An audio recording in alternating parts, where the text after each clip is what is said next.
ధ్యానం చేసే ప్రయత్నం చేద్దాం పిల్లలు. మన ధ్యాన గ్రంథము ధ్యాన సువార్త మత్తయి సువార్త 11వ అధ్యాయం 15వ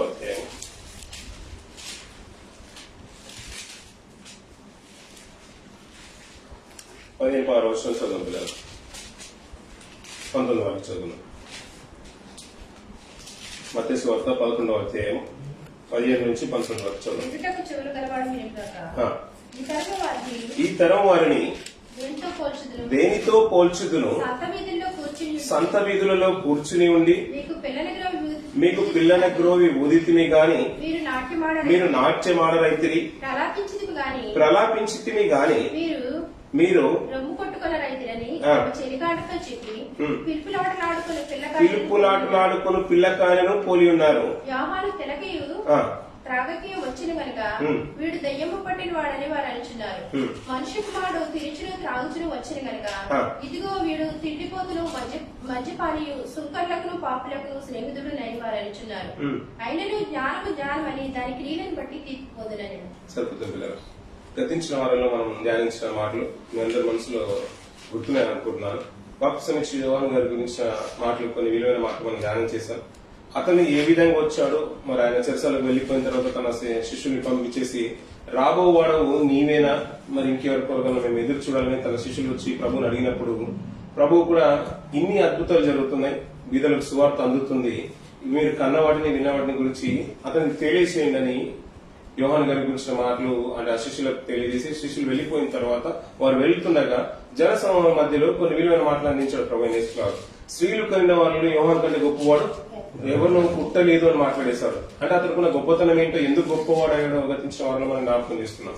అవన్నీ కూడా మనకు మనసులో ఉన్నాయనుకుంటున్నాం. అవన్నీ మనసులో పెట్టుకుని కింది మాటలు మనం ధ్యానం చేస్తున్నాం పిల్లలు. అవన్నీ మనసులో ఉంచుకొని అంటే యోహాను పుట్టిన అంటే స్త్రీలు పుట్టిన వాళ్ళు యోహాను కంటే గొప్పవాడు లేరంటే ఎవరు లేరు అన్నట్టుగా ప్రభు చెప్పేస్తారు. చాలా మంది ప్రవక్తలు వచ్చేసారంటే ప్రవక్తలందరికంటే గొప్పవాడు బాప్తిసం ఇచ్చే యోహాను గారు.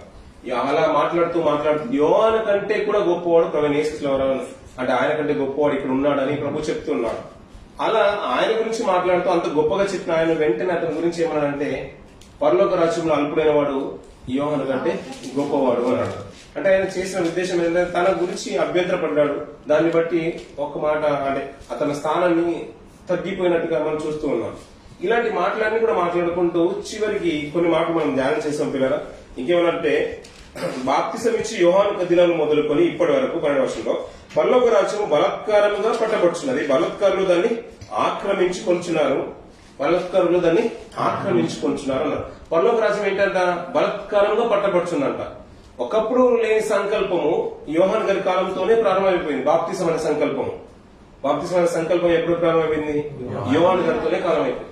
ఎప్పుడైతే అతను ప్రకటించడం స్టార్ట్ చేశాడో అనేకులు, అది యూదులో ఉన్న అనేకులు, ప్రజల్లో ఉన్న అనేకులు అందరూ కూడా ఏం చేస్తున్నారంటే బాప్తిసం ఇస్తున్నారట. అది నీళ్ళలో బాప్తిసం తీసుకుంటామట, దాని వల్ల గొప్ప మేలు జరుగుతుందని అనేకులు వచ్చి బాప్తిసం తీసుకుంటున్నారు. కానీ అందులో పరిచయులు కొంతమంది ఏంటంటే వస్తున్నారు, శాస్త్ర పరిచయులు కూడా కొంతమంది వస్తున్నారు. వాళ్ళు ఏంటంటే దానివల్ల ఏదో మేలు జరుగుతుందని వస్తున్నారు తప్ప దాని ఉద్దేశం, దాని పర్పస్ ఎంతో తెలుసుకోవట్లేదు. అలాంటి వారిని చూసి వెంటనే అతను ఏమనంటే సర్ప సంతానమా, రాబో ఉగ్రత నుంచి మేము తప్పించేవాడు ఎవడు, మీకు బుద్ధి చెప్పినవాడు ఎవడు, మారు మనసుకు తగిన ఫలాన్ని ఫలించమని వెంటనే హెచ్చరించేశాడు. మిగతా వారు ఏంటంటే బాప్తిసం ఇచ్చే యోహాను యొక్క మాటలు వారందరూ వాక్యం యొక్క బోధన విని చాలా మంది బాప్తిసం తీసుకుంటున్నారు. ఆయన ఒక సంకల్పాన్ని నెరవేర్చుకున్నారు. ఇప్పుడు పరలోక రాజ్యం ఏమన్నాడు? పరలోక రాజ్యం మీరు వచ్చినట్లు మీరు ప్రార్థించండి అన్నాడు. అయ్యా పరలోక రాజ్యం ఎలా ఉంటుందని కొంతమంది పరిచయులు అడిగినప్పుడు ఏంటంటే వెంటనే ప్రభు ఏమంటే పరలోక రాజ్యం ప్రత్యక్షంగా రాదు, అది మీ మధ్యలోనే ఉన్నది అన్నాడు. ఈ విషయం పరలోక రాజ్యం వస్తుంది, మారు మనసు తగ్గి అంటే పరలోక రాజ్యం సమీపిస్తుంది, మీరందరూ వచ్చి రక్షణ పొందని యోహాను గారి ప్రకటన వినగానే అనేకులు బాప్తిసం పొందడానికి వస్తున్నారు. ఇప్పుడు పరలోక రాజ్యం ఏం చేస్తున్నారు? వారు ఆక్రమించుకుంటున్నారు. అప్పుడప్పుడు కబ్జాదారులు అనే మాట వింటారా మీరు? కబ్జాదారులు, ల్యాండ్ మాఫియా అనేది విన్నారు. భూ కబ్జాదారులు ఉంటారు. కబ్జా అంటే ఆక్రమించుకునే వాడిని, భూమిని ఆక్రమించుకుని భూ కబ్జాదారులు అంటారు. వీరేంటంటే పరలోక రాజ్యాన్ని ఆక్రమించుకుంటున్నారంట. అందుకని ఏంటంటే పరలోక రాజ్యం బలాత్కారంగా పట్టబడుతుంది. ఏంటంటే వాళ్ళు అంటే బలాత్కారం అనే మాట ఏంటంటే అది ఒకరి అనుమతి లేకుండా జరిగే కార్యక్రమం. భూమిని ఆక్రమించుకున్న బలాత్కారంగా ఆక్రమించుకున్నాడు. నా ఇష్టం లేకుండా ఆక్రమించుకునే మాటలు మాట్లాడుతున్నాం. అంటే పట్టుకున్నది వీళ్ళు ఏంటంటే ఎప్పుడైతే ఆయన ప్రకటన విన్నారో చాలా మంది దాన్ని పట్టుకోవడానికి ప్రయత్నం చేస్తున్నారు, దాన్ని ఆక్రమించుకోవడానికి ప్రయత్నం చేస్తున్నారు. బలత్కారులు దాన్ని ఆక్రమించుకొంటున్నారు. దేన్ని? పరలోక రాజ్యాన్ని ఆక్రమించుకున్నారు. ఇది ఎంతవరకు ఏంటంటే ఆ కాన్సెప్ట్ లేదు, బాప్తిసం అనే కాన్సెప్ట్ లేదు. ఎప్పుడైతే అతను ప్రకటన విని అనేకులు దాన్ని ప్రారంభించుకోవడానికి దాన్ని పొందుకోవడానికి ముందుకు వచ్చేసారు. ఇంకా దాన్ని కొనసాగిస్తూ మాట్లాడుతున్నాడు. ఈ సంగతి అంగీకరించిన కంటే ఈ ధర్మశాస్త్రం సహా ప్రవచించుతుందని ప్రవక్తలందరూ కూడా ప్రవచించేశారు. రాబో ఏలియా ఇతనే అన్నాడు. ఏలియా గురించిన మాట ఎందుకు వచ్చిందనే విషయాలు కూడా గతించే వాళ్ళు మనం జ్ఞాపకం చేస్తున్నాం. అన్ని మనసులో పెట్టుకొని ఈ మాట మనం చదువుతున్నాం. ఈ తరం వారిని దేనితో పోల్చుదును? సంత వీధులలో కూర్చుండి బిల్లన గ్రోవి ఊదితిమి గాని మీరు నాట్యమాడరైతిరి, ప్రలాపించితిమి గాని మీరు రొమ్ము కొట్టుకొనరైతిరి, తమ చెల్లికాండ్రతో చెప్పి పిలుపులాటలాడుకుని పిల్లకాయలను పోలి ఉన్నారు. ఏ తరమాట? ప్రభు యేసులో ఉన్న జనరేషన్ లో వారి సమాజాన్ని చూసి ప్రభు మాట్లాడుతున్న మాటలు. ఈ జనరేషన్ నేను దేంతో పోల్చుదును? దేంతో పోల్చుదును? సంత వీధి. సంత వీధి ఇప్పుడు ఇంగ్లీష్ తెలుగు బైబుల్ తీసుకురానట్టున్నారు. దాంట్లో మొదలు దాంట్లో మార్కెట్ ప్లేస్ అని ఉంటది. సంత వీధి. ఇప్పుడు సంత వీధిలో పిల్లకాయలు అంటే చిన్న పిల్లలతో పోలుస్తున్నాడు. ఎవరిని? ఆ జనరేషన్ లో ఉన్న వారిని పోలుస్తున్నాడు. ఎవరనేది మాట ముందుకెళ్ళాం. ఆ జనరేషన్ లో ఉన్న వారిని సంత వీధిలో పిల్లలు ఆడుకునే ఆటకాయలు అలా ఉంటారు కదా పిల్లకాయలు, వారితో పోలుస్తున్నాడు. ఇప్పుడు అప్పుడప్పుడు ఏంటంటే మనం అప్పుడప్పుడు ఉంటాం చిన్న పిల్లలే పరలోక రాజ్యము అంటాం. కానీ ఈ జనరేషన్ లో ఆ తరం వారిని పోలుస్తున్నాడు. ఇంతకీ వారు ఎవరనేది మాటలో కొద్ది ముందుకెళ్లి చూసినట్లయితే లూకాసు వార్త 7వ అధ్యాయంలో కూడా ఈ భాగాన్ని చక్కగా రాస్తాడు లూకా గారు. అక్కడికి వెళ్ళి మళ్ళీ మీకు వచ్చేదంత కదా. లూకాసు వార్త 7వ అధ్యాయం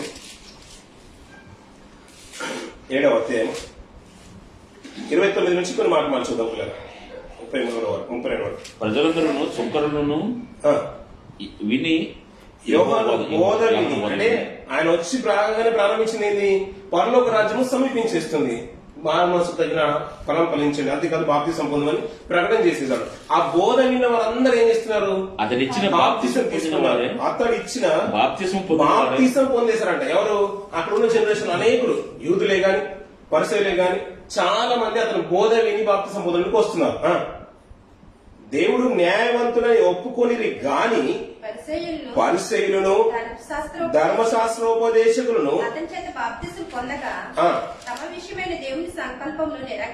వారు ఏం చేశారంటే పిల్లరా, పరిసయ్యులు అలాగే ధర్మశాస్త్రోపదేశకులు, యూదుల్లో మత ప్రవేశులు ఉంటారు కదా, వారందరూ ఏంటంటే బాప్తిసం అతని ద్వారా మేము ఎందుకు తీసుకోవాలి, ఈ కాన్సెప్ట్ అది కాదు, అది లేనే లేదని బాప్తిసాన్నే నిరాకరించేశారంట.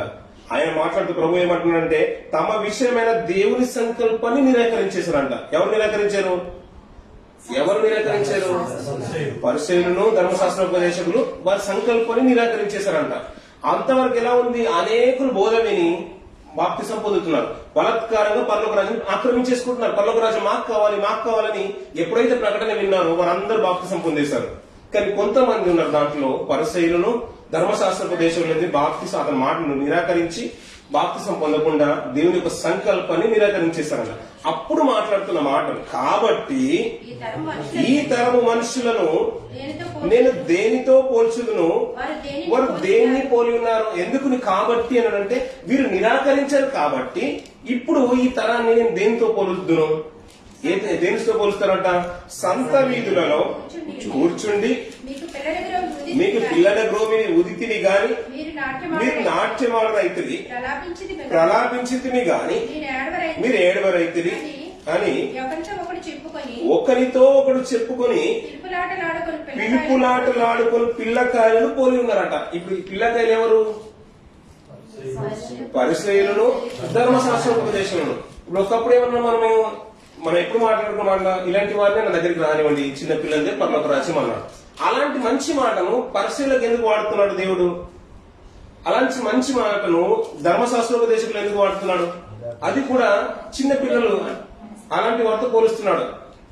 ఎలాంటి మాట అంటే ఇప్పుడు అక్కడ ఎవరు పోలుస్తున్నాడంటే ఈ జనరేషన్ అంటే అందరినీ కాదు, అందులో ఎవరైతే బాప్తిసం ఇచ్చే యోహాను యొక్క సంకల్పాన్ని దేవుని యొక్క మాటను బోధను తృణీకరించారో వ్యతిరేకరించారో వారిని గురించి మాట్లాడుతున్న మాట. వీరేం చేశారంట? దేవుని యొక్క సంకల్పాన్ని నిరాకరించారంట. వీరిని ఎవరితో పోలుస్తున్నారు?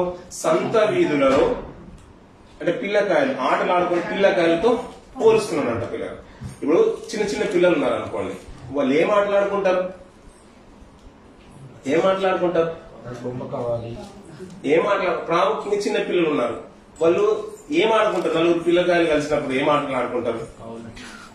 అది ఏం ఆటలు ఆడుకుంటారు? ఏం మర్చిపోయారు కదా. ఇప్పుడు క్రికెట్ ఆడుకుంటామని చెప్పకూడదు, ఆ జనరేషన్ లో క్రికెటే లేదు. సర్వసాధారణంగా మామూలు ఏం ఆడుకుంటారు పిల్లలు? డాక్టర్, పేషెంట్ గేమ్స్ ఆడుకుంటారు, అమ్మ నాన్న ఆట ఆడుకుంటారు, పెళ్లి విందు అంటే పెళ్లి కార్యక్రమం ఆడుకుంటారు. ఇది ఎవరికో పిల్లలకి పెళ్లి చేసినట్టు, కొన్ని బొమ్మలకు పెళ్లి చేసినట్టు ఇలాంటివి ఆడుకుంటారు. ఎగ్జాక్ట్ గా ఈ జనరేషన్ బట్టి మీరు కంపేర్ చేసుకోవద్దు. ఇప్పుడు వీడియో గేమ్స్ ఆడుకుంటారు, లేకుంటే వేరే చెస్ ఆడుకుంటారు, క్రికెట్ ఆడుకుంటారు. ఇప్పుడున్న జనరేషన్ అవి. కానీ ఒకప్పుడు సొంత వీధిలో పిల్లకాయలు ఎలా ఉండేవాళ్ళు? అలాంటి కర్ర బిల్ల ఆడుకునే వాళ్ళు, అలాంటి ఆటలాడుతున్నారు. అలాంటి వారి కోవకు చెందిన వారి గురించి మళ్ళీ మాట్లాడుతున్నారు. సంత వీధుల్లో కూర్చుండి ఉండి పిల్లల గ్రోవి ఊదితిమి గాని మీరు నాట్యం ఆడరైతిరి అంటున్నారు. పిల్లల గ్రోవి ఊదితిమి గాని మీరు నాట్యం. పిల్లల గ్రోవి ఎప్పుడు ఊదుతారు? ఒక చిన్న డాన్స్ ప్రాక్టీస్ చేస్తున్నారు వాళ్ళు. మనం ఇలా ఆడుకుందాం. ఎలా ఆడుకుందాం? ఏదో నేను పిల్లల గ్రోవి ఊదగానే నువ్వు డాన్స్ చేయాలి రా. ఇవి నేను పిల్లల గ్రోవి ఊదగానే నువ్వు చప్పట్లు కొట్టాలి. నేను పిల్లల గ్రోవి తీసుకురావాలి, నువ్వు వెళ్ళి ఊర్లోకి వెళ్ళి అందరినీ పోసుకొని రావాలి. ఈ రోజు పెళ్లి జరుగుతుంది, ఇది ఒక పెళ్లి కాన్సెప్ట్ అనుకోండి. చిన్న పిల్లలు ఆడుకుంటారు, పిల్లలు అనుకుంటారు నేను పిల్లల గ్రోవి ఊదుతాను. ఆ టైంలో ఏం చేయాలంటే మీరు గ్రూప్ మీరు నలుగురు కలిసి మీరు డాన్స్ చేయాలరా. ఆ టైంలో మీరేం చేయాలి? డాన్స్ చేస్తున్న టైంలో మీరు అందరు వెళ్ళి మీరు అలా అందరూ మన ఫ్రెండ్స్ అందరినీ కూడా తీసుకొని రావాలి. ఇది చిన్న పిల్లల ఆటలు, అదే కదా. కానీ ఈ ఆటలు ఎలా ఉన్నాయంటే వీళ్ళు పిల్లలు గ్రోవి ఊదుతున్నారంట, వీళ్ళు నాట్యం ఆడట్లేదంట. వీళ్ళు పిల్లలు కూడా ఇప్పుడు మనం అందరికి ఏం ఆడుతున్నాం అనుకోండి, మనసు పెడితే మంచి మాట అర్థం అవుతుంది. పిల్లల గ్రోవి ఊదుతా గానీ మనం ఏమంటున్నాం అనే పిల్లల గ్రోవి ఊదుతాను, మీరు నాట్యం ఆడాలి. మీరు నాట్యం ఆడుతున్నప్పుడు మీ గ్రూప్ ఏం చేయాలంటే ఊర్లోకి వెళ్ళి మన ఫ్రెండ్స్ అందరూ కూడా తీసుకొని రావాలి. ఇది మన కాన్సెప్ట్, ఇది మన థీమ్, ఇది మన ప్రోగ్రామ్ షీట్, ఇది స్క్రిప్ట్. ఇలా పిల్లల గ్రోవి స్టార్ట్ అయిపోయింది. వాళ్ళు నాట్యం ఆడట్లేదు అంట, నాట్యం ఆడట్లేదు. ఇంకా కొంచెం మాట్లాడుతాం చూడండి. పిల్లలు ప్రలాపించితే మీకు గాని మీరు ఏడువరైతిరి పిల్లకాయలను పోలిన. ఇప్పుడు ఎలా ఉన్నారంట, ఎంత చిన్న వరకు పోలుస్తున్నారంటే వాళ్ళ మైండ్ సెట్ ఎలా ఉందంటే పరిశీలి ధర్మశాస్త్రం కదండి ఎలా ఉందంటే కాన్సెప్ట్. చిన్న పిల్లలు ఎలా ఉంటారు?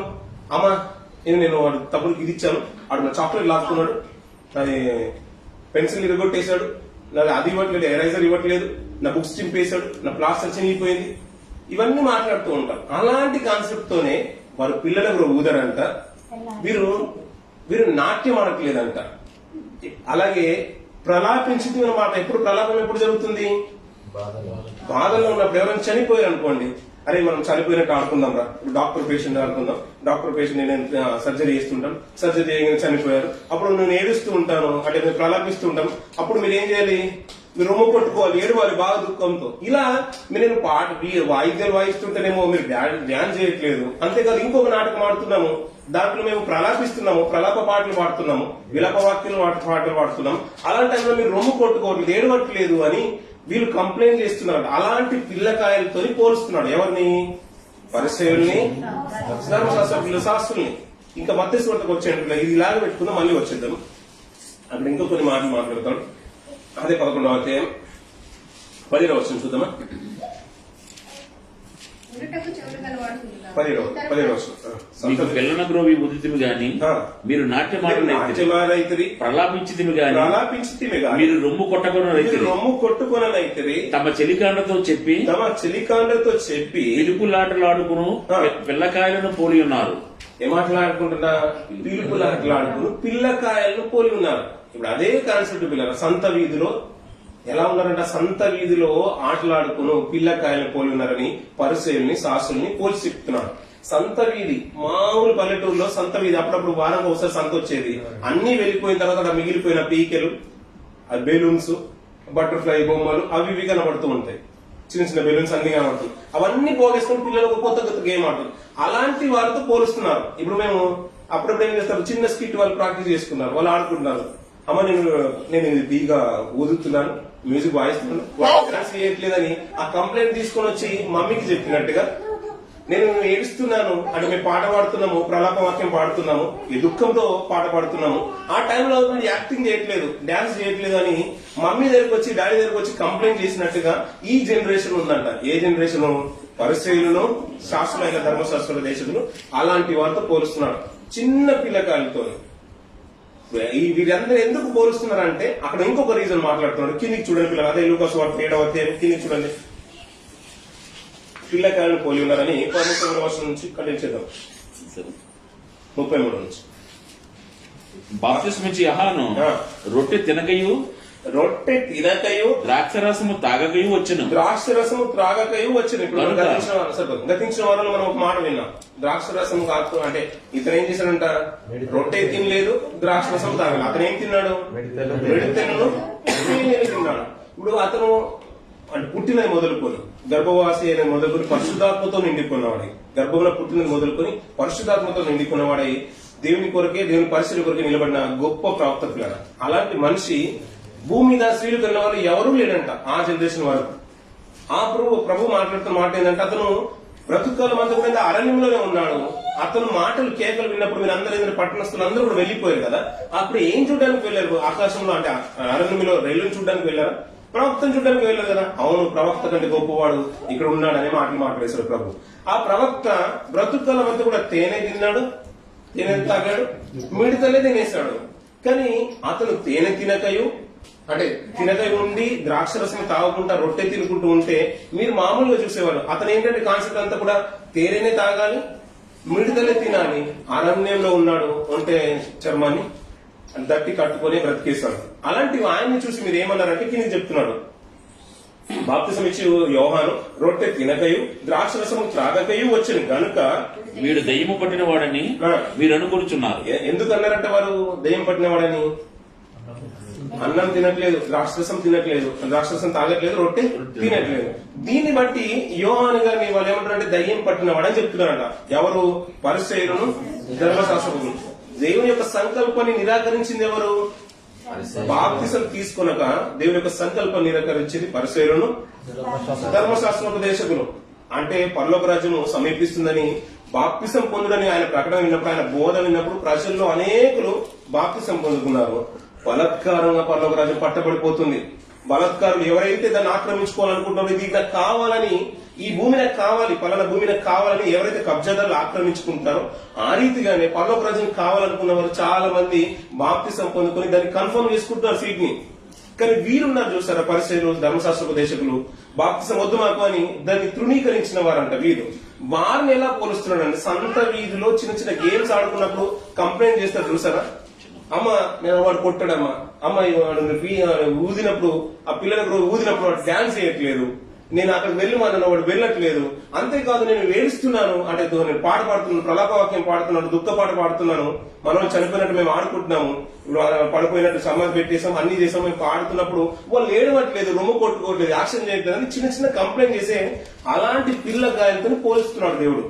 ఎందుకు ఈ మాట అన్నాడంటే కిందికి ఒక మాట మాట్లాడేశారు, అదే ద్రాక్షరసము త్రాగకయు రొట్టె తినకయు యోహాను వచ్చినందున వీరు దయ్యం పట్టినవాడని చెప్తున్నారు అన్నాడు. వాళ్ళకున్న కారణం ఏంటంటే ఎందుకు మాట చెప్పాడంటే ప్రభు అంటే ఆయన తినట్లేదు త్రాగట్లేదు కాబట్టి మీరు దయ్యం పట్టినాడు అంటున్నారు. ఎందుకు తినట్లేదు? ద్రాక్షరసమును రొట్టెను తీసుకోవట్లేదు. అతను అడవి మిడతలను అడవి తేనెయు తిన్నాడు కాబట్టి మీరు అతను దయ్యం పట్టినవారు అన్నారు. ఇప్పుడు మనుష్య కుమారుడు గురించి చెప్తున్నారు చూడండి. మనుష్య కుమారుడు తినుచును త్రాగుచును వచ్చను గనుక మీరు ఇదిగో వీడు తిండిపోతును, ఇదిగో తిండిపోతును, మద్యపానీయును, సొంకరులను, పాపులకును స్నేహితులను అనుచున్నారు. సరిపోతుంది పిల్లలు. ఇంకా ఆయనేమో ద్రాక్షరసం తాగట్లేదు, రొట్టె తినట్లేదు. ప్రభు ఏం చేశాడు? రొట్టె తింటున్నాడు, ద్రాక్షరసం తాగుతున్నాడు. వీళ్ళేమనుకుంటున్నాడు అంటే ఆయనేమో దయ్యం పట్టినవారు అన్నాడు. మరి అలా ఉంటేనేమో యోహాను గారేమో దయ్యం పట్టినవారు అన్నారు. ఇప్పుడు మనుష్య కుమారుడేమో సాక్షాత్ ప్రభువు వారి సమాజంలోనే ఉంటున్నారు, వారితో కలిసి ఆ రొట్టె విరుస్తున్నారు, ద్రాక్షరసం కూడా తాగుతున్నారు. వీళ్ళేమనుకుంటున్నారంట? తిండిపోతూ మద్యపాని అనుకుంటారు. మద్యం అంటే అది కాదు, ద్రాక్షరసం. సో అలా వీరు అలా పోలుస్తున్నారు. ఇప్పుడు మీకు చిన్న చిన్న కంప్లైంట్స్ ఉన్నాయి. వాళ్ళు వెళ్తున్నారు చైన్లో పడి, ఈ విశ్రాంతి దినాలు అందరూ వెళ్లిపోతున్నారు. ప్రభువైన యేసుక్రీస్తు వారితో పాటు శిష్యులందరూ వెళ్లిపోతున్నారు. వారు ముందు వెళ్తున్నారు. వారు ఏం చేశారంటే ఆకలి కొన్ని త్రుంచుకొని తింటున్నారు. అదేంటి మీ వాళ్ళు మేమందరం ఉపవాసం ఉంటున్నాం, మీ వాళ్ళు ఉండట్లేదు. ఇదా అంటే చిన్న చిన్న కంప్లైంట్స్. ఎలా ఉన్నాయి కంప్లైంట్స్? ఒక స్వస్థత పడడానికి ఒక రోగిని తీసుకుని వచ్చేసారు. పూజ చేయగలవాన్ని, ఇలాంటివన్నీ తీసుకొని వచ్చేసారు. అదేంటి నువ్వు విశ్రాంతి దినం నువ్వు అతన్ని స్వస్థపరుస్తున్నావు? అప్పుడు ప్రభు అన్న మాట ఏంది? నీకు ఒక గొర్రె ఉన్నా గానీ ఎద్దున్నా గానీ గుంటలో పడితే నువ్వు విశ్రాంతి దినాన్ని తీసుకొని బయటికి తీయవా? అదే కదా చెప్తున్నాను. అని మనుషుడు గొర్రె కంటే కూడా శ్రేష్ఠుడు. అలాంటి వారిని స్వస్థపరచడంలో తప్పేంటి అని మాట్లాడుతుంటే చిన్న చిన్న కంప్లైంట్స్ అన్నట్టు. ఇప్పుడు చిన్న పిల్లకాయలు ఇప్పుడు అలాంటి వాళ్ళు ఇద్దరు ముగ్గురు కలిసి మనం ఆడుకుంటున్నాం, మమ్మీ నాకు అది ఇవ్వట్లేదు అని చిన్న కంప్లైంట్ తీసుకొని వస్తారు. ఇప్పుడు మమ్మీ దానికి సీరియస్ అయిపోయి వాళ్ళందరూ కొట్టేయాలా? కాదు కదా. అంటే వాళ్ళకు మనస్తత్వం అలాంటిది అన్నట్టు, చిన్న మనస్తత్వం, చిన్నపిల్ల ఆడుకున్న మనస్తత్వం. ఇప్పుడు శిష్యులు గురించిన కంప్లైంట్ తీసుకొచ్చారు. అప్పుడు వెన్నులు తురించి తిన్నందున ఇప్పుడు ప్రభు అని ఏం చేయాలి? శపించేయాలి వాళ్ళని. చిన్న మాట అది. ఎందుకంటే మనుషులు అంతకంటే గొప్పవాడు. ఎందుకంటే విశ్రాంతి దినము ప్రభు దేవుడై ఉన్నాడు, దేవుడై ఉన్నాడు యేసుక్రీస్తు వారు సాక్షాత్తు. ఇప్పుడు ఆయన యజమాని అక్కడ ఉన్నప్పుడు ఇప్పుడు ఉపవాసం ఉండాల్సిన పరిస్థితి ఏంటి? ఉపవాసం అనేది అది పర్సనల్ మ్యాటర్, బహిర్గతం చేసేది కాదు అది. మేము ఉపవాసం ఉంటున్నాం, మీ శిష్యులు ఉండట్లేదు, ఇది ఏంటి కాన్సెప్ట్ అనే చిన్న చిన్న కంప్లైంట్స్. యోహాన్ గారు బాప్తిసం ఇచ్చినప్పుడు బాప్తిసాన్ని ధృవీకరించి ఇది దేవుని సంకల్పాన్ని నిరాకరించి అతను ఎందుకంటే తేనె తిన్నాడు, అంటే తేనె తింటాడు, మిడతలు తింటాడు, అలాంటి వాడు దయ్యం పట్టినతో మేము బాప్తిసం తీసుకోవాలని అదిని వ్యతిరేకించిన వ్యక్తులు. మరి ప్రభు ఏమో సమాజం మధ్యలో ఉంటున్నా రొట్టె విరుస్తున్నాడు, ద్రాక్షరసం తాగినందుకు ఇతను మద్యపాని తిండిపోతూ అనే మాటలు మాట్లాడుతున్నారు. ఇలాంటి వ్యక్తుల్ని ఇవో సంత వీధిలో పిల్లకాయలు ఎలా ఉంటారో అలాంటి వ్యక్తులు వీరు అని వారితో పోలుస్తున్నట్టు కదా. చిన్న పిల్లకాయలు ఎలా ఉంటారు? అప్పుడే ఈ రోజు ప్రొద్దున లేచినప్పుడు కానీ ముఖం కడుకున్నట్టుగా బ్రష్ చేసుకున్నట్టుగా యాడ్ చేయనప్పుడు ఎలా ఉంటారు? చిన్న పిల్లలకు బ్రష్ చేసుకున్నట్టుగా. So same concept. అమ్మ పేస్ట్ లేదా అని కంప్లైంట్ చేస్తే ఎలా ఉంటుంది? సేమ్ శాస్త్రుల పరిచయాలు కూడా అలాంటి కోపం చెందిన వారని మాట్లాడుతున్నారు. అదే లోకోస్వరకు వచ్చాను, మతేశ్వరకు వచ్చాను పిల్లలు. ఆ మాట మనం చదువుకొని కార్యక్రమం ఉంచుకున్నాం. 11వ అధ్యాయం 19వ వచనం చూద్దాం. మనుష్య కుమారుడు తినుచును త్రాగుచును వచ్చెను గనుక ఇదిగో వీడు తిండిపోతును మద్యపానీయు సుంకరులకును పాపులకును స్నేహితుడని వారు అనుచున్నారు. అయినను జ్ఞానము జ్ఞానమని దాని క్రియలను బట్టి తీర్పు పొందునని. అయినను జ్ఞానమని దాని క్రియలను బట్టి తీర్పు పొందునను, దాని పిల్లల బట్టి తీర్పు పొందును అంటున్నాడు. జ్ఞానాన్ని ఎవరైతే ఆశ్రయిస్తారో వాటిని బట్టి ఆ తీర్పు పొందుతుంది. ఇక్కడ జరిగేది ఒక్కరి వరకు 11వ అధ్యాయం మొదటి భాగం నుంచి కింది వరకు ఇందాక చదువుకున్న 19 వర్షాల వరకు మనకు అర్థమైంది ఏంటంటే పిల్లల వారు బోధను వ్యతిరేకరిస్తున్నారు. బోధను వ్యతిరేకరించినప్పుడు అతను అన్న మాటలు కూడా, యోహాను గారు అన్న మాటలు కూడా ఖండితంగానే ఉన్నాయి. మీకు బుద్ధి చెప్పిన వాడు ఎవరు? మనసుకు తగిన ప్రతిఫలాలు ఫలించండి. ప్రతిఫలాలు దేవునికి కావాలి. మారు మనసుగా తగిన ఫలాలే దేవునికి కావాలి. మీరు బోధన వ్యతిరేకిస్తున్నారు కదా. నాటి సమాజం మొదలుకొని పిల్లల, ఆదిమ కాలం మొదలుకొని ఆనోకు అయిన నీతిమంతుడైన ఆనోకు మొదలుకొని పిల్లల సమాజం ఏ రీతిగా ఉందో అలాంటి వారిని అనీతిమంతులకు, దుర్మార్గులకు, అలానే అనీతిమంతుల మీదకి ఒక ఉగ్రత రాబోతుంది. దేవుడు రాబోతున్నాడు, 10,000 పరివారంతో రాబోతున్నాడని ఆనోకు కూడా ప్రవచించుతూనే వస్తాడు. ఆనోకు గారు కూడా వాక్యాన్ని ప్రకటించేశారు. ఎందుకంటే ప్రభు రాబోతున్నాడు రెండవ రాకల్లో అందరికి తీర్పు తీర్చడానికి, ప్రతిదానం జరగబోతుందని హానోకు కూడా ప్రవచించినట్టుగా యూదా పత్రికలు మనం చూస్తూ ఉంటాం పిల్లల. ఎందుకంటే వాక్యాన్ని ప్రకటిస్తున్నారు, నీతి బోధన అందిస్తున్నారు. ఇప్పుడు నోవా గారు ఏం ప్రకటించారు? నీతిని ప్రకటించారు కదా. జల ప్రళయం రాబోతుందా అన్నారు కదా. మరి ఎవరైనా బోధ విని అంగీకరించిన వారు ఉన్నారా? ఎవరు లేరు కదా పిల్లలు. బోధను వ్యతిరేకరించిన వారు ఉన్నారు. దాని తర్వాత వచ్చిన వారు చాలా మంది ఉన్నారు. అంతెందుకు పిల్లలు, అంతెందుకు లోతును బయటకు తీసుకొచ్చిన అల్లుళ్ళు ఏమైనా సహకరించారు? వారు కూడా వ్యతిరేకరించి ఉగ్రత పాలైన వారే కదా. మోషే గారు అంతగానో 40 సంవత్సరాల వారి మధ్య ఉండి వారి ప్రచురణ చేస్తున్న అరణ్య మార్గం ఎవరు పిల్లల వాక్యాన్ని అంగీకరించి వారు చివరి కాలం వరకు ఆ 40 సంవత్సరాల తర్వాత ఆ పాలు తెమ్మల ప్రపంచ దేశాన్ని స్వతంత్రించుకుంది కేవలం వారి తరంలో ఇద్దరు కదా, యెహోషువ కాలేబులే కదా. మరి మిగతా శేషించిన వారందరూ కూడా వారి కాలంలన్నీ కూడా అరణ్యాలు కూలిపోయాయి. అంటే బోధన వ్యతిరేకరించిన వారే ఉన్నారు. సంఘం అంతా కూడా వ్యతిరేకం అయిపోయింది. మోషే ఆరోన్లకు సంఘం అంతా కూడా వ్యతిరేకంగా దాతను అభిరములను అది భూమి నెరవేర్చి మింగేసిన సందర్భాన్ని కూడా మనం జ్ఞాపకం చేసుకున్నాం. ఎందుకు? ఒక వ్యతిరేకత నిలబడిపోయింది. అంటే బోధన వ్యతిరేకరిస్తున్నా అంటే మీతోనే దేవుడు మాట్లాడతాడా? ఇదేనా కావాల్సింది? మాతోనే దేవుడు మాట్లాడలేడా? మేము చేయలేమా? ఇవన్నీ కాన్సెప్ట్ అనేది సమాజంలోకి వచ్చేసింది. అలా ఆలోచిస్తూ వస్తుండే పిల్లల న్యాయాధిపతుల కాలం మొదలుకొని, ప్రవక్తల కాలం మొదలుకొని అలా ప్రతిసారి జరుగుతుంది. దేవుడు అదే పశ్చాత్తాపడుతున్నాడు. ప్రతిసారి ఇదే జరుగుతుంది కదా. పితరులు ముష్కరులు అన్నింటిలో మీరు కూడా అలాగే అయిపోతారని దేవుడు పశ్చాత్తాపంతోనే మాట్లాడుతున్నాడు. 2వ రాజుల గ్రంథం 10వ అధ్యాయం 13-14 వర్షం చూడండి పిల్లలు. 2వ రాజుల గ్రంథము 10వ అధ్యాయం 13-14 వర్షం చూడండి. రెండవ రాష్ట్రాలు 10వ అధ్యాయం 11వ వర్షము 14వ వర్షం 323వ పేజీ. అయినను ఆ, మీ దుర్మార్గములను విడిచిపెట్టి ఆ, నేను మీ పితరులకు ఆజ్ఞాపించినట్టు ఆ. నా సేవకులకు ప్రవక్తల ద్వారా నా సేవకులకు ప్రవక్తల ద్వారా మీకు అప్పగించినట్టు మీకు అప్పగించినట్టు ధర్మశాస్త్రం బట్టి ధర్మశాస్త్రమును బట్టి నా ఆజ్ఞలను నా కట్టడం ఆజ్ఞలను కట్టలను అనుసరించుడని ఆచరించడని సెలవిచ్చి ప్రవక్తలందరి ద్వారా ప్రవక్తలందరి ద్వారా దీర్ఘదర్శకుల ద్వారా దీర్ఘదర్శుల ద్వారాను యెహోవా ఇశ్రాయేలు వారికి యూదా వారికి సాక్ష్యం పలికించిన సాక్ష్యము పలికించినను వారు వినని వారే వారు వినని వారై తమ తమ దేవుడైన యెహోవా దృష్టికి విశ్వాసఘాతకులైన తమ పితరులు ముష్కరులైనట్లు తామును ముష్కరులైన. ఎందుకంట అనేకులను పంపించేశాడు. అనేకులను పంపించేసి ఇది సరైన మార్గం కాదు, మీరు ఏదైతే చేస్తున్నారో ఇది మంచి మార్గంలో నడవడానికి దేవుడు హక్కుని బ్రతుకునని ఎన్నో విధాలుగా చెప్పినా, ప్రవక్తలు వచ్చినా, దీర్ఘదర్శులు వచ్చినా వారు బోధనే వ్యతిరేకించేశారంట. పిల్లలు దేవుని మాటకు చెవి ఒగ్గలేదు. మీ పితరులు ముష్కరులు అయినట్లు తామును ముష్కరులు అయిపోయారంట. పిల్లలు అంటే వ్యతిరేకత అనేది ముందు నుంచే ప్రారంభం అయిపోయింది.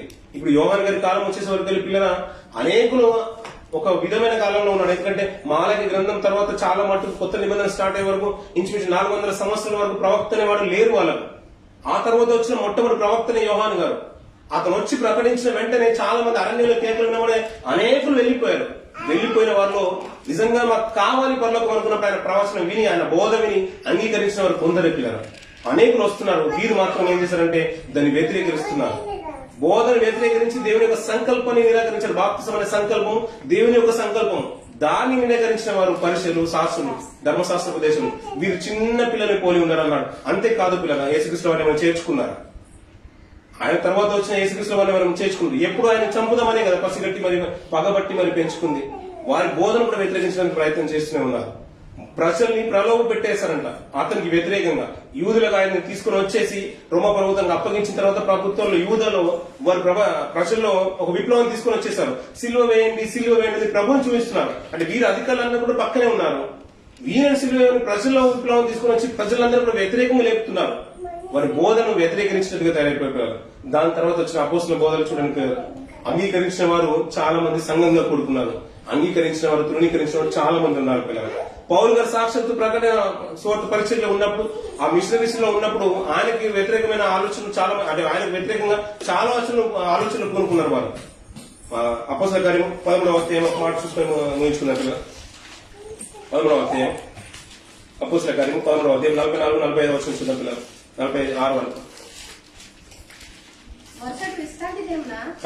దాదాపుగా ఆ పట్టణమంతయు దేవుని వాక్యం వినుటకు కూడి వచ్చెను. పట్టణమంతయు కూడా దేవుని వాక్యాన్ని వినుటకు కూడి వచ్చెను. యూదులు జన సమూహములను చూసి మత్సరముతో నిండుకొని దూషించుచు పౌలు చెప్పిన వానికి అడ్డము చెప్పిరి అంట. ఏం చెప్పారంట పిల్లరా? ఇప్పుడు జన సమూహాలు చాలా మంది వస్తుంటే వ్యతిరేకత ఎక్కడి నుంచి వస్తుంది? ఇప్పుడు యూదుల్లో నుంచే వస్తుంది. ఇప్పుడు యూదులే కదా దేవుని ప్రసంగం. అలాంటి వారే కదా మొట్టమొదటి రక్షణ పొందాల్సింది. నశించిపోతున్న ఇశ్రాయేలు దగ్గరికి కదా నేను వచ్చింది అనే మాటలు మాట్లాడేశారు కదా ప్రభు. వారి దగ్గరికి కదా అపోస్తులను పంపించేసింది. ఆయన వారిలో నుంచి రక్షణ ప్రారంభించాల్సిన ఆయన అనేకులు ఆయన కొరకు బలిగా అర్పిస్తుంటే ప్రవక్తలందరూ కూడా రక్తాన్ని చిందిస్తున్నా ఇంతవరకు రక్షణ వచ్చిందంటే అది దేవుని యొక్క సంకల్పం అని ఆయన సంకల్పాన్ని నిరాకరిస్తూ ముందుకు వస్తున్నారు. చివరికి ప్రభు యొక్క శిలువ మరణం తర్వాత కూడా పునరుత్థానం తర్వాత అపోస్తుల పరిచర్యలు కూడా అనేకమైన ఈ దుర్ఘటనలు జరుగుతూనే ఉన్నాయి పిల్లలు. అపోస్తుల పౌలు ప్రకటనలు కూడా ఆయన అంత బహిర్గతంగా మాట్లాడుతుంటే ఎప్పుడో ఆదాము మొదలుకొని, అంటే అబ్రాహాం కాలం మొదలుకొని అనేకమైన విషయాలు ఎత్తి మరి చూపుతూ దేవునికి భయపడలే వారులారా అని అనేక మంచి మంచి మాటలు మాట్లాడుతుంటే చివరికి ఏమైపోయిందంటే మీరు మరుసటి ద్వారా కూడా మాకు వాక్యం అందించాలని వారు పట్టుబడతారు పౌలు గారిని.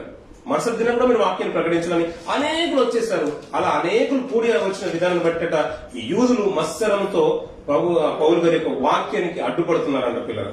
అంటే వ్యతిరేకత అనేది ఎంతవరకు వస్తుందంటే ఇప్పుడు నేటి సమాజంలో కూడా వ్యతిరేకత చూస్తూనే ఉంటాం పిల్లలు. సత్యమైన సువార్తలు ఎన్ని జరిగినా, బహిరంగ సభలు ఎన్ని జరిగినా దానికి వ్యతిరేకత ఎక్కడో ఉంటుంది. ఇక్కడ ఎందుకు మీటింగ్ పెట్టేశారు, ఇలాంటి కార్యక్రమాలు జరగొద్దు, ఇది జరగొద్దు, ఇది మా క్రైస్తవులకి రావద్దు, ఇది మా అలాంటి గ్రామం కానే కాదు, ఇలాంటి మత ప్రచారం చేయొద్దు అని ఎన్నో వ్యతిరేకతలు జరుగుతూనే ఉంటాయి. ఇప్పుడు మనం ఇందాక చదువుకున్న మత్తయి సువార్త 11వ అధ్యాయం మొదటి నుంచి చివరి వరకు 19 వచ్చిన వరకు మనం చదువుకున్న మాటలో సారాంశం అదే విషయం. ఆయన బోధన వ్యతిరేకరించేశారు. ఆయన అడవిలో బ్రతికేశాడు. ఆయన తేనె తిన్నాడు, మిడతలు తిన్నాడు, అందుకని దయ్యం పట్టినవాడు అన్నాడు. ఇప్పుడు నేను మీ సమాజంలో ఉన్నారు కదా, మిమ్మల్ని మార్చడానికి మీకు కళ్ళెదురుగా సాక్ష్యంగానే ఉన్నాను కదా, మీకు మాదిరిగానే నేను బ్రతుకుతున్నాను కదా, కనీసం నన్ను చూసాక మీరు మారారా? దేవుని యొక్క మాటను అంగీకరించరా? ఆ పరలోక రాజ్యాన్ని మీరు స్వతంత్రించుకోరా? మీరు దేవుని సంకల్పాన్ని మీరు ఎందుకు తృణీకరిస్తున్నారని వారి మధ్యలో హెచ్చరించి మాట్లాడినా గానీ, మీరు రొట్టె తింటున్నారు, ద్రాక్షరసం తాగుతుంది కాబట్టి మీరు మద్యపాని, తిండిపోతని మాటలు, ఇలాంటి చిన్న చిన్న మాటలు సమాజంలోకి లేవనెత్తుతున్నారు. అందుని బట్టి మీ సంత వీధిలో ఆటలాడుకుని పిల్లకాయలను పోలి ఉన్నారు. అలా మనస్తత్వం ఎలా ఉంటుందంటే చిన్న పిల్లల మనస్తత్వం. అప్పుడే మర్చిపోతారు, అప్పుడే ఏడుస్తారు, అప్పుడే ఆడతారు, అప్పుడే పడుకుంటారు. అలాంటి మనస్తత్వం ఉన్న సమాజం మీరు. ఎందుకంటే బోధన వ్యతిరేకిస్తున్న మీరు ఏం బోధన వ్యతిరేకిస్తున్న మీకు అర్థం అవ్వట్లేదు. పౌలు అదే మాటలు పౌలు గారు మాట్లాడుతున్న మాట చూడండి, వీళ్ళ కిందికి 46వ వచనం. అప్పుడు ధైర్యముగా ఇట్లనిరి, దేవుని వాక్యము మొదట మీకు చెప్పుట ఆవశ్యకమే, అయినను మీరు దాన్ని త్రోసివేసి మిమ్మల్ని మీరే నిత్య జీవనకు అపాత్రులుగా ఎంచుకొంచున్నారు. సరిపోతుంది కదా. ఇప్పుడు వాక్యాన్ని తృణీకరించడం అంటే మామూలుగా కాదు. ఇప్పుడు తృణీకరించింది ఎవరిని? వాక్యాన్ని తృణీకరిస్తే సాక్షాత్తు దేవుని తృణీకరిస్తున్నారు మీరు. వారు యోహాన్ యొక్క సంకల్పాన్ని బాప్తిసం తీసుకోకుండా యోహాన్ గారు వద్దు, మనం యోహాన్ ద్వారా మేము తీసుకోమని యోహాన్ గారిని తిరస్కరించలేదు. ఇప్పుడు దేవుని యొక్క సంకల్పాన్ని తిరస్కరించారు. ఇప్పుడు పౌలు గారు వాక్యాన్ని ప్రకటిస్తున్నప్పుడు, పౌలు బర్నబాలు ప్రకటిస్తున్నప్పుడు తృణీకరించింది ఇప్పుడు దేవుని యొక్క వాక్యమే కాదు, సాక్షాత్తు దేవునే తృణీకరించేశారు. అందుకని అంటున్నానంటే మీరు నిత్య జీవనకు అపాత్రులుగా ఎంచుకొనిచున్నారు. ఇదిగో మేము అన్వేషణ ఎదుకు వెళ్ళుచున్నాం. అంటే సాక్షాత్ ఇప్పుడు యూదులకే రక్షణ కావాలని మొట్టమొదటి దేవుని యొక్క సంకల్పము మీ మధ్యలోకి వచ్చి మేము వాక్యాన్ని ప్రకటిస్తున్నాము. కనీసం మీరైనా మారతారని, దేవునికి ఇష్టానుసారంగా బ్రతుకుతారని, ఆ పరలోక రాజ్యాన్ని స్వతంత్రించుకుంటారని దేవుని యొక్క కాంక్ష, ఆయన యొక్క నిరీక్షణ. ఆ సంకల్పాన్ని మీరు దూరం చేస్తున్నారు. ఇలాంటి చిన్న చిన్న మనస్తత్వంలో ఉన్న మీరు ఆ ఉగ్రతను ఎలా తప్పించుకుంటారు? ఆ నిత్యమైన సంకల్పాన్ని మీరు తృణీకరిస్తున్నారు కదా, మీరు అపాత్రులుగా ఎంచుకుంటున్నారు. మీరు నిత్య జీవనానికి పాత్రలుగా ఉండాలి, మీరు అనర్హులుగా వెళ్లిపోతున్నారు. ఇది మంచిది కాదు. ఎందుకంటే మీరు దేవుని వాక్యాన్ని తృణీకరిస్తున్నారు. అలాంటి శాస్త్రుల పరిశీలన ఉన్నారు.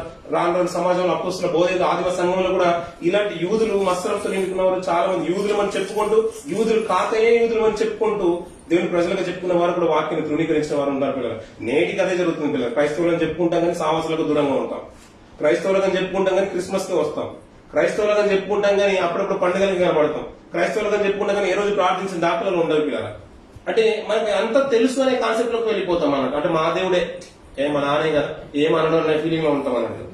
మా దేవుడు కదా, నేను ప్రార్థించకపోయినా పర్లేదు, నా దేవుడు అన్ని ఇస్తాను అనుకోండి. మా దేవుడే కదా, నేను ఏం చేయకపోయినా అన్ని ఇస్తాను అనుకోండి. ఆ కాన్సెప్ట్ లో నుంచి బయటికి రావాలి పిల్లలు. ఎందుకంటే అది మామూలుగా వచ్చేది కాదు అది.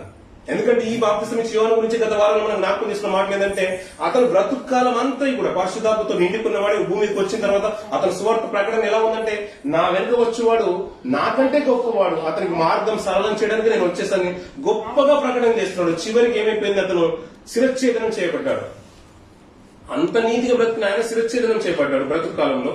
చివరి అతను పరలోక రాజ్యంలో అల్పుడుగా పోల్చబడుతున్నాడు. అంటే పరలోక రాజ్యంలో అల్పుడైన వాడు యోహాను కంటే గొప్పవాడు. అంటే అతను చివరిలో లాస్ట్ లో ఉన్నాడు. అందుకని మంచి ఎగ్జాంపుల్ గతించిన వారంలో మనం విన్నాం. ట్రైన్ లో రిజర్వేషన్ చేసుకున్న వారు ఎలా ఉంటారు? మధ్యలో వచ్చినప్పుడు జనరల్ బోగులకు వెళ్ళినట్టున్నారు. అన్ని ఫుల్ అయిపోయిన తర్వాత నిలబడే వాళ్ళు కొంతమంది ఉంటారు. కొంతమంది ఏంటంటే బస్సుకు ఊగులాడుతూ వస్తూ ఉంటారు సీట్లు దొరకక. అలాంటి చివరి ప్లేస్ లో యోహాను ఉన్నవాడంట, యోహాను కంటే గొప్పవాడంట. ఏంటంటే శిరశ్ఛేదనం చేయబడిన వాడు చివరిలో ఉంటుంటే మనలాంటి పరిస్థితి ఏంటండి పిల్లలు? ఎంత కష్టమైపోతుంది పరలోక రాజ్యం సంపాదించుకోవడం. బలాత్కారులేమో దాన్ని ఆక్రమించుకుంటున్నారు. మనమేమో అది కావాలనుకున్న వాడు ఆక్రమించుకుంటే మనమేమో అందులో ఉన్నామనుకొని మనం బయటికి వెళ్ళిపోతున్నాం పిల్లలు. ఇది కాదు కదా క్రైస్తవం నేర్చుకోవాల్సింది. ఇది తక్కువ సమయం, ఇంత గొప్ప రక్షణలో మనం ఎలా నిర్లక్ష్యం చేస్తాం పిల్లలు. ఈ సమయం గతించిపోతుంది. ఆ దినం సమీపించిన కొలది మరీ ఎక్కువగా మనం పురికొల్పుకుంటూ సాహసులు కూడుకుంటే బోధేందును, అపోస్తుల ప్రార్థన ఎందును, విశ్వాసం ఎందును, రొట్టె విషయం ఇంకా ఎడతే ఎక్కువ ఉండాలంట. గొప్పరినొకరు పురికొల్పుకుంటూ సాహస జీవితంలో ఆ విధంగా ఎదుగుదాం పిల్లలు. అట్టి రీతిగా ఈ వాక్యాన్ని మనం దోహదం చేసుకుందాం మన ఆత్మీయ జీవితానికి. అట్టి విధంగా మన ఈ ప్రతి ప్రార్థన కూడికను మనం అలవాటు చేసుకుందాం. మన ఆత్మీయ జీవితానికి ఇంకా సోపానంగా చేసుకుందాం. మన దేవుడు ఇంకా మన ఆత్మీయ జీవితాన్ని ఇంకా బలపరచులాగా ఈ కార్యక్రమాన్ని మనం వినియోగించుకుందాం. ఈ కృపలో దేవుడు మన అందరికీ భద్రపరచును కాక, మాట దేవుడు ఏం ఆశ్రయించును కాక.